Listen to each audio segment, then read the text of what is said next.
eto naman mga kapatid, tuloy-tuloy kaya ang maaraw at magandang panahon ngayong Huwebes. Itatanong po natin yan sa ating resident meteorologist, weather Tito Alvin, na laging may panahon para sa'yo. Good morning, kapatid!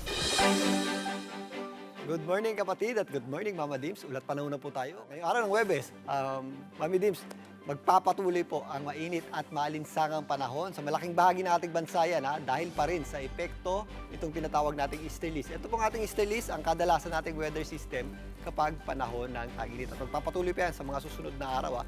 Pero meron pa naman tayong mga mangilang-ilang pagbugso pa ng ating amihan sa susunod na linggo, pagpasok ng buwan ng Marso. Pero hindi na po yan kasing lamig at mababawasan na yung intervals niyan o yung pagitan ng pagbugso ng ating amihan at tuluyan na po yung hihina sa katapusan ng Marso. Pero sa ngayon, ito po ang siya lamang weather system na nakaka-apekto sa malaking bahagi ng ating bansa. Maliban sa maalinsangang panahon, nagpapaulan din po yan sa ilang bahagi ng ating bansa, particularly dito sa rehiyon ng Mindanao. Dahil po sa ating easterlies, possible po yung ating mga pag-ulan at thunderstorms sa ilang bahagi ng Mindanao, particularly sa rehiyon ng Caraga, Northern Mindanao, kasama na po dyan ang Zamboanga Peninsula at nagkakaroon din po yan ng epekto dito sa area ng Davao Oriental. Ang natitirang bahagi ng Mindanao, possible po yung ating mga pulo-pulo o yung mga isolated na pag-ulan at mga thunderstorms. Mas maliwalas naman na po ang panahon natin sa malaking bahagi ng Visayas at Mimaropa. At kung may mga pag-ulan tayo dyan, ito po yung mga pulo-pulo lamang o yung mga pag-ulan na nangyayari tuwing hapon at gabi. Dito naman sa Luzon, magpapatuloy po ang maliwalas na panahon, pero pagsapit po ng tanghali hanggang hapon, medyo maalinsangan po yung ating panahon.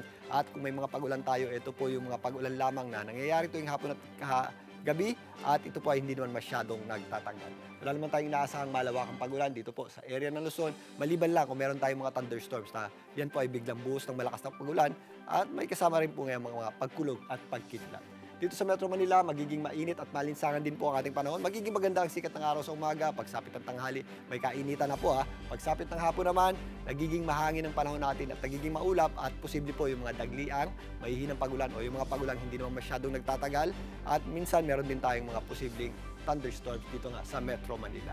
Mga kapatid, gaya nga ng binabanggit natin, pagpasok ng buwan ng Marso, mas mararamdaman pa natin ang pag-init ng panahon. Pero kailan nga ba natatapos ang amihan at nagsisimula ang panahon ng tag-init?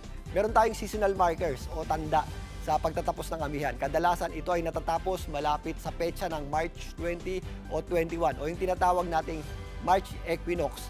Narito ang mga petsa ng pagtatapos ng amihan nitong mga nakaraang taon. Minsan napapaaga po yan March 26 po yan last year, medyo late ng kaunti dahil meron pang mga pabugso-bugsong amihan dyan.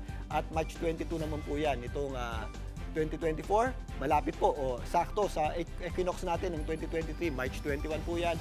March 60 naman yan noong 2022 at March 25 noong 2021. Sakto rin po sa ating equinox, March 2020 naman, nung March 2020, nung natapos yung ating amihan, noong 2020. Again, March 20 at 21 yung ating marker, yan po yung ating tinatawag nating equinox. Naglilipat-lipat po yan, depende sa taon. Ayan. Kung mapapansin nyo malapit nang matapos yung ating panahon ng amihan, yan po ay sa katapusan na ng Marso at mapapansin din natin ang unti-unti pang pag-init ng panahon at may kainitan na po yan sa katapusan ng Marso, kaya paghandaan po natin yan mga kapatid. At yan po muna latest sa ating lagyan ng panahon. Muli ako po ang inyong weather Tito Alvin na laging may panahon para sa iyo.